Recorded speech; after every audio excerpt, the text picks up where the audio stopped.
अशी घोषणा करण्यात येते की एक 10 मिनिटांमध्ये सन्माननीय अविनाश जाधव साहेब या ठिकाणी येते. मी सर्व मराठी बांधव आम्ही मनापासून धन्यवाद मानतो. अशीच एकजूट ठेवा. मला मगाशी एक पत्रकाराने प्रश्न विचारला की याच्या पुढचा स्टेप काय आहे. पहिला याचा पुढचा स्टेप असा आहे की आमच्या शेपटीवर पाय दिला तर पुरा महाराष्ट्र पेटेल आणि ते पाणी कमी पडेल, सूर्या डॅमचं पाणी पडेल एवढं तर त्यांना मी सांगितलं, लक्षात घ्या.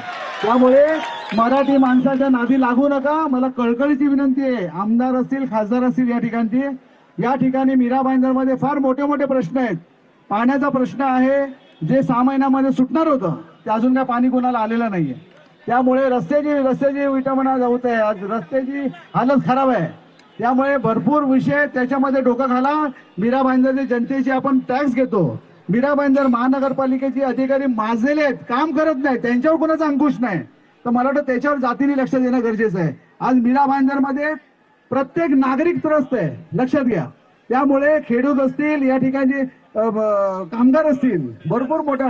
तर मला या आमदार खासदारांना कळकळीची विनंती की त्याच्यावर लक्ष द्या. आम्ही तुमच्या सोबत आहोत. चांगलं काम केलं तर तुम्ही नक्कीच तुमची वावा करू. पण असे कुठे जाती तेढ निर्माण करत असाल तर आम्ही तसंच्या तसं उत्तर पण देऊ, हे पण तुमच्या या क्षणी सांगतो. मराठी एकजुटीचा जय भवानी.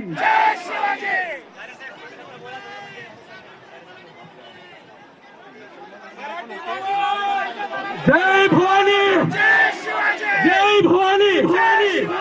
अरे काय काय दिलं आम्ही तुम्हाला?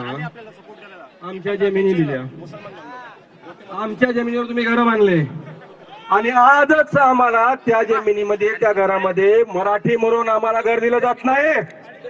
हा कुठला न्याय आहे? जमिनी आमच्या.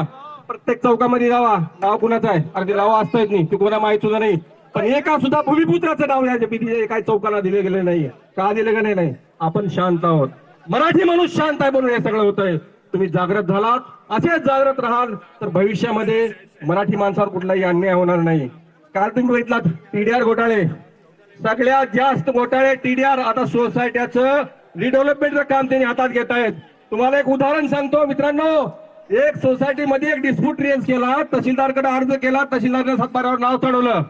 लगेच यांनी सगळ्या त्या सातबाऱ्यावरचा टीडीआर उचलला, स्वतःच्या बिल्डिंग मध्ये लावला, बिल्डिंग बनवली. ती ऑर्डर लगेच एसडीओ ला चॅलेंज केली, म्हणजे डेप्युटी कलेक्टरकडे चॅलेंज केली आणि तो सातबारा परत त्या शेतकऱ्याच्या नावावर गेला. तो टीडीआर उचलायला कुठे गेला? तो टीडीआर त्याला परत मिळाला का? आजपर्यंत तो टीडीआर परत मिळाला नाही. हे टीडीआर घोटाळे करणारे आहेत. अहो तुम्हाला माहित आहे का, आपले एक नेते त्यांनी चेन्नईला जमीन घेतली आहे,